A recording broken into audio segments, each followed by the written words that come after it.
तो कहानी की शुरुआत में हम हमारी कहानी के फीमेल लीड को देखते हैं जिसका नाम हायोंग है और वो क्लास में बैठ के मस्त सपना देख रही होती है जिसमें वो बेहोश है और एक प्रिंस आकर उसे किस करके उठा देगा। लेकिन यहाँ पर उसने सोचा था कि राजकुमार बहुत ही हैंडसम होगा, लेकिन यहाँ पर वो राजकुमार बहुत ही बदसूरत होता है और ये देखकर हायोंग एकदम से चिल्ला पड़ती है और उसकी नींद टूट जाती है और वो क्लास में भी पागलों की तरह चिल्लाने लगती है और उसे ऐसा बिहेव करते हुए उसके सारे क्लासमेट उसे घूर घूर कर देखने लग जाते हैं। फिर उसके टीचर उसे डांटते हैं क्लास में सोने की वजह से। फिर थोड़ी देर बाद हम उसे वॉशरूम में उसके फ्रेंड्स के साथ देखते हैं जहाँ पर वो उन्हें अपने ड्रीम के बारे में बता देती है। तब उसमें से एक फ्रेंड कहती है कि तुम्हारी रियल लाइफ में भी जल्दी से एक प्रिंस आने वाला है। जिसके बाद हम हायोंग को उसके बॉयफ्रेंड के साथ देखते हैं और यहाँ पर उन दोनों की 100 डेज की एनिवर्सरी कंप्लीट हुई होती है। लेकिन यहाँ पर उसका बॉयफ्रेंड उससे खुश नहीं होता और उससे ब्रेकअप कर लेता है, जिससे हायोंग का मूड खराब हो जाता है और वो यहाँ पर सैड भी दिख रही होती है। और तभी उसे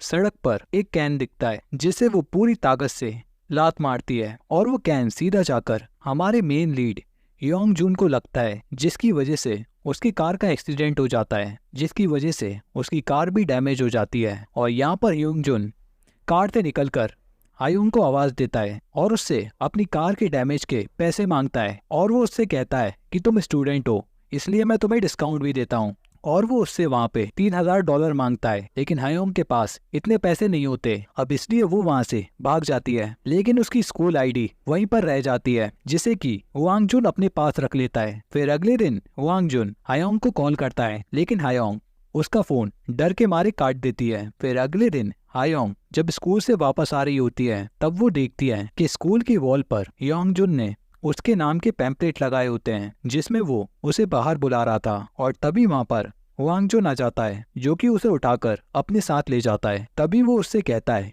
कि अब हम पुलिस स्टेशन जा रहे हैं। अब ये सुनकर हायोंग के मन में अजीब अजीब ख्याल आने लगते हैं और वो वहाँ पर डर जाती है। इसलिए वो उससे कहती है कि मैं तो अभी बस स्कूल की स्टूडेंट हूँ और मेरे पास इतने पैसे नहीं हैं। तब वांग जुन उसे एक होटल में लेकर आता है और वहाँ पे वो उससे एक एग्रीमेंट साइन कराता है। अब इस एग्रीमेंट के हिसाब से उसे वांग जुन की 100 डेज के लिए एक स्लेव बन के रहना होगा।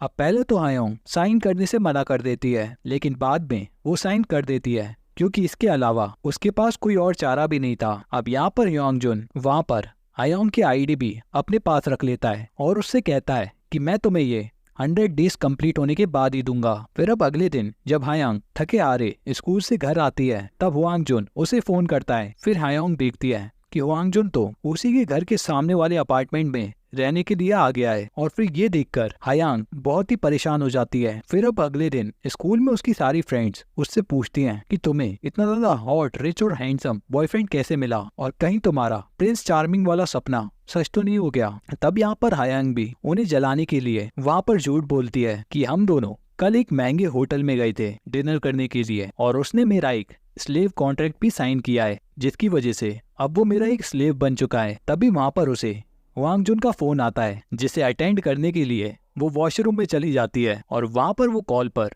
उसे बाहर मिलने के लिए बुला रहा था। लेकिन हायोंग उससे कहती है कि वो अभी स्कूल में है और अभी उसकी 2 क्लासेस बाकी हैं। लेकिन वांग जुन उसकी कोई भी बात नहीं सुनता और फोन को वहीं पर कट कर देता है, जिसे देखकर हायोंग को बहुत ही ज्यादा गुस्सा आता है। लेकिन अब वो कुछ कर भी नहीं सकती थी, इसलिए अब वो स्कूल से बाहर जाने के लिए अपनी आंखों में पेपर स्प्रे मारती है और टीचर के सामने बहाना करती है जिससे कि उसे स्कूल से बाहर जाने को मिल जाए। अब टीचर भी उसकी ऐसी हालत देखकर उसे छुट्टी दे देते हैं, जिसके बाद वो सीधा योंग जुन के घर जाती है और वहाँ पर योंग जुन उससे कहता है कि मेरे डैड आने वाले हैं इसलिए तुम मेरा घर 1 घंटे के अंदर साफ कर दो। और ये कहकर वो वहाँ से चला जाता है और हायोंग उसकी बात मानकर 1 घंटे के अंदर अंदर उसका पूरा घर साफ कर देती है। तभी वांग जुन और उसके डैड वहाँ पर आ जाते हैं और उसके डैड जब वहाँ पर हायोंग को देखते हैं तब इसके बारे में वो वांग जुन से पूछते हैं। तब वांग जुन कहता है कि ये एक मेड है। फिर इसके बाद से वांग जुन हायोंग से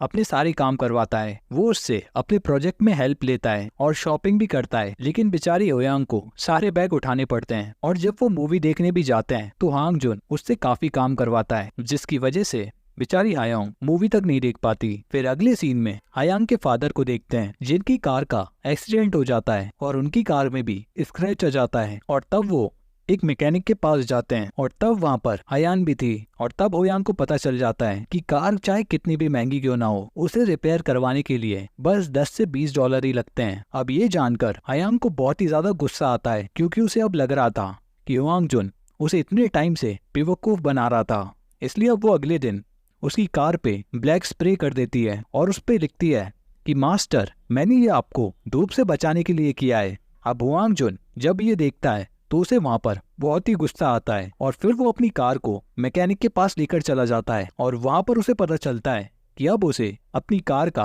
पूरा शीशा ही बदलवाना पड़ेगा।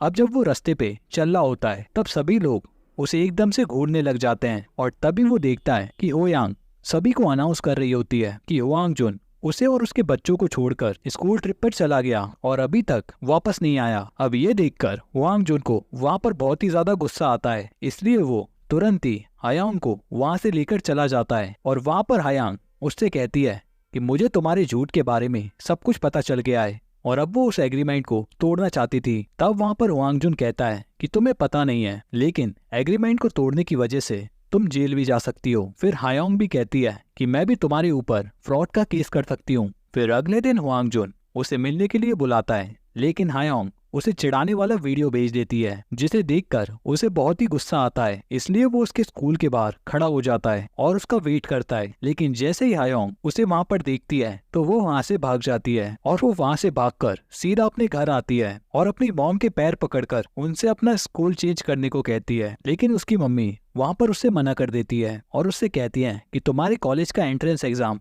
अभी आने वाला है, इसलिए तुम्हें उसकी तैयारी करनी चाहिए। फिर अगले दिन हम देखते हैं कि होयांग जुन जगह जगह पैम्पलेट लगा रहा होता है, जिसपे कि हायांग की मदर की नजर पड़े और उस पैम्पलेट पर ट्यूशन टीचर के बारे में लिखा था, वो भी बहुत ही कम फीस के साथ। और यहाँ पर हायांग की मॉम उसके जाल में फंस जाती है और फिर वो हायांग के स्कूल टीचर से हायांग के स्कूल ग्रेड्स के बारे में पूछती है, जो कि बहुत ही कम थे। अब इस वजह से वो होयांग जुन को अपने घर बुलाती हैं हायांग को पढ़ाने के लिए। अब हायांग जब होयांग जुन का बदला हुआ रूप देखती है तो वो काफी हैरान रह जाती है। जिसके बाद हम देखते हैं कि होयांग जुन हायांग को पढ़ाने की कोशिश करता है, लेकिन वहाँ पर उसे पता चलता है कि हायांग पढ़ाई में तो बहुत ही ज्यादा कमजोर है और उसका तो पढ़ाई में बिल्कुल भी इंटरेस्ट नहीं है। फिर अगले दिन हम देखते हैं कि होयांग जुन का दोस्त उसे अपने कॉन्सर्ट में बुला रहा था, तो तब होयांग जुन अपने साथ हायांग को भी लेकर जाता है, लेकिन वहाँ पर उसका बिल्कुल भी मन नहीं लगता। इसलिए वो हायांग को अपने साथ किसी और जगह लेकर जाता है, जहाँ पर वो दोनों बहुत ही ज्यादा एंजॉय करते हैं। और जब वो दोनों वापस घर आते हैं तभी वहाँ पर बारिश शुरू हो जाती है। तब हायांग अपना अम्ब्रेला होयांग जुन के साथ शेयर करती है, लेकिन होयांग जुन उसका अम्ब्रेला लेकर वहाँ से चला जाता है और बेचारी हायांग बारिश में भीगती हुई अपने घर जाती है। और वो घर आकर आज के लिए होयांग जुन को थैंक यू कहती है, लेकिन वो सिर्फ उसे ओके का ही रिप्लाई देता है। फिर अगले दिन वो उसे समर वेकेशन के लिए अपने साथ चलने को कहता है, लेकिन वो उससे कहती है कि मेरे पेरेंट्स मुझे रात तक बाहर जाने नहीं देंगे। तब वो एक प्लान बनाता है और हायांग के पेरेंट्स के लिए एक फ्री वेकेशन ट्रिप भेजता है, जिसे पाकर वो बहुत ही ज्यादा खुश होते हैं और वेकेशन के लिए तुरंत ही निकल जाते हैं। और उनके जाने के बाद हायांग और होयांग जुन दोनों ही ट्रिप के लिए निकल जाते हैं और वो दोनों ही वहाँ पर बहुत ही ज्यादा एंजॉय करते हैं। और जब वो बंजी जंपिंग करने के लिए आए होते हैं तब हायांग ऊंचाई को देखकर ही वहाँ पर बेहोश हो जाती है और नीचे गिरने लग जाती है। और जब होयांग जुन ये देखता है तो तभी वो वहाँ पर उसके साथ ही जंप कर देता है और उसे पकड़ लेता है। जिसके बाद हम उन दोनों को हॉस्पिटल में देखते हैं, जहाँ पर हायांग बेहोश थी और होयांग जुन उसके होश में आने से पहले ही वहाँ से चला जाता है। लेकिन हम देखते हैं कि हायांग तो पहले से ही वहाँ पर जगी हुई थी और उसे ये भी पता चल गया था कि होयांग जुन ने उसे बचाया। और फिर हम देखते हैं कि वो लोग हायांग के मम्मी पापा के आने से पहले ही घर पर पहुंच जाते हैं। अब होयांग जुन को हायांग से धीरे धीरे प्यार होने लगा था, इसलिए जब अगले दिन वो एक बैनर पर देखता है कि अगर तुम जिसे प्यार करते हो उसे अपने 100th एनिवर्सरी के दिन एक रिंग गिफ्ट करो, तो वो भी डिसाइड कर लेता है कि वो भी हायांग को रिंग देगा। फिर अगले सीन में हम देखते हैं कि वो हायांग को मिलने के लिए एक जगह पर बुलाता है और उसे थोड़ा तैयार होके आने को बोलता है। अब हायांग को लगता है कि उसका कल बर्थडे है, इसलिए वो उसे बुला रहा है और वो उसके लिए एक गिफ्ट भी खरीद लेती है और उस जगह पर जाती है। लेकिन वो वहाँ पर जाते ही वहाँ पे अपने सभी फ्रेंड्स को देखती है। असल में जो उनका 100 डे का स्लेव कॉन्ट्रैक्ट था उसकी आज लास्ट डेट होती है और इसीलिए होयांग जुन ने आज उसे बुलाया था और वो सबके सामने वहाँ पर वो कॉन्ट्रैक्ट जला देता है, जिसे देखकर हायांग थोड़ा सा सैड होती है क्योंकि वो कहीं ना कहीं वांग जुन को पसंद करने लगी थी। जिसके बाद हम देखते हैं कि वांग जुन उसका लाया हुआ गिफ्ट पहनकर डांस करने लगता है और वो लोग वहाँ पर बहुत ही ज्यादा एंजॉय करते हैं। जिसके बाद वांग जुन हायोंग को छोड़ने के लिए उसके घर तक आता है, लेकिन वहाँ पर वो उसे किस कर लेता है, जिसे देखकर हायोंग बहुत ही शर्मा जाती है। और तभी हम देखते हैं कि हायोंग की मॉम ये सब देख लेती हैं, इसलिए वो अगले दिन वांग जुन के ऊपर बहुत ही ज्यादा गुस्सा करती हैं और उसे हायान से दूर भी रहने को कहती हैं। जिसके बाद हायोंग की मॉम उसके लिए एक न्यू ट्यूशन टीचर ले आती हैं, जिसे देखकर हायोंग बहुत ही ज्यादा सैड हो जाती है और उसका पढ़ाई में भी बिल्कुल मन नहीं लगता। जिसके बाद वो हुआंग जुन को कॉल करती है, लेकिन हुआंग जुन भी उसका कॉल नहीं उठाता। इसलिए कल वो वांग जुन से मिलने के लिए उसके घर जाती है और उससे अपने घर ना आने का रीजन पूछती है। तब वांग जुन उससे कहता है कि अब से मैं तुम्हें नहीं पढ़ाऊंगा। तब हायोन उससे कहती है कि मैं पढ़ना भी नहीं चाहती,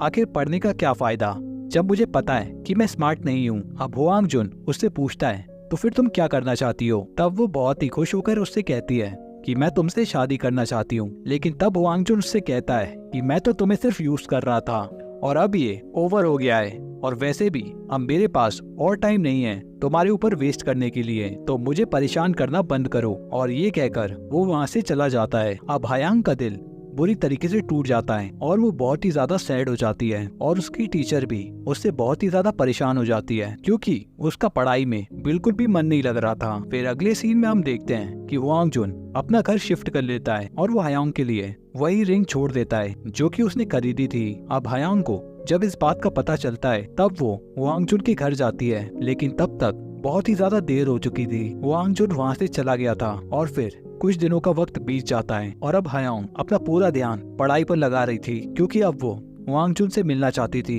और इसलिए वो डिसाइड करती है कि वो उसके कॉलेज में जाएगी, जिसके लिए वो बहुत ही ज्यादा मेहनत करती है और उसकी टीचर भी उसे वहाँ पर सपोर्ट करती है। लेकिन जब रिजल्ट आता है तो उसका नाम रिजल्ट बोर्ड पर नहीं होता, जिसे देखकर वो काफी ज्यादा हैरान हो जाती है और उसकी टीचर हायोंग से कहती है कि हायोंग तुम तो सिर्फ एक बार रिजेक्ट हुई हो और मैं तो पूरे 5 बार रिजेक्ट हुई थी।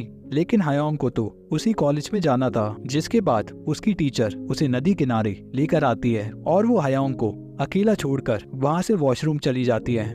और तभी हम देखते हैं वहाँ की सारी लाइट्स ऑन हो जाती हैं और वांग जुन वहाँ पर आता है और वांग जुन को उसका एडमिशन सर्टिफिकेट देता है। और असल में ये सब वांग जुन का ही प्लान था। जब हायोंग की मॉम उससे हायोंग से दूर रहने को कहती हैं तब वांग जुन उनसे कहता है कि मैं उसे नहीं खोना चाहता क्योंकि मैं उससे प्यार करता हूँ। और उसी ने अपने एक फ्रेंड को हायोंग को पढ़ाने के लिए बोला था क्योंकि अगर वो हायोंग को पढ़ाएगा तो उसका पढ़ाई में बिल्कुल भी मन नहीं लगेगा। और इसमें हायोंग की मम्मी ने भी उसे सपोर्ट किया था क्योंकि उन्हें भी पता था कि वांग जुन हायान की अगर मदद करेगा तो हायोन भी अपनी लाइफ में कुछ न कुछ जरूर करेगी और अपने पैरों पर खड़ी होगी। और उसने हायोंग के लिए प्रैक्टिस पेपर भी बनाए थे और हायोंग का एडमिशन भी उसी के कॉलेज में भी हो गया था। लेकिन वांग जुन ने प्रिंसिपल से फेवर मांगा था कि वो हायोंग का नाम लिस्ट से हटवा दे क्योंकि वो उसे सरप्राइज देना चाहता था। और अब यहाँ पर हायान और हायोंग जुन हमेशा के लिए एक साथ हो जाते हैं और इसी के साथ होता है इस मूवी का दी एंड।